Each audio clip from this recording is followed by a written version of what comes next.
Let me speak to you candidly and from the heart. A lot of us are upset with church. A lot have dropped out of church. Many of you listening to me, you're not part of a local fellowship anymore because you've had it, quote, with church as usual. You feel like you're just going through the motions, going through the religious motions, going through the same old, and you say, enough with this. Well, let me step back and raise a question to you. Doesn't real change start with you and me individually?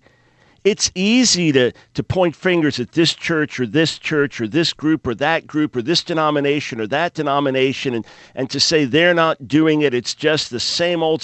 But what about your life? Is your life, spiritually speaking, the same old?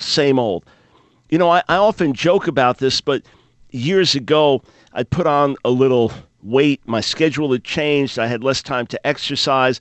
I was often eating one meal a day, but it was late at night and it wasn't the best food to eat. And I put on a little weight.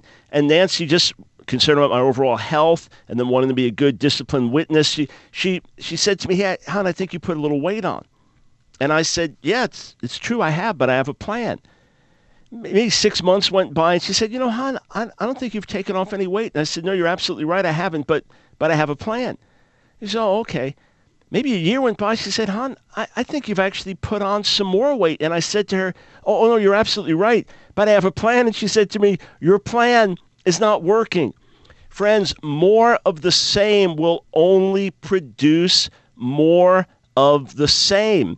And rather than pointing a finger at this church or this pastor or this group or that denomination, how about if you and I look in the mirror and point a finger where it belongs? Look in the mirror, look at your own life and say to yourself, my plan's not working. If you're just going around in a spiritual merry-go-round, friend, if you are just full of activity but making no progress, if you are still struggling with the same sins, if you're still struggling with your prayer life, if you're still struggling to make an impact on the world, if the world is changing you more than you're changing the world, if you find worldly entertainment and sports more attractive than the Word of God and fellowship with God, then the change needs to start with you.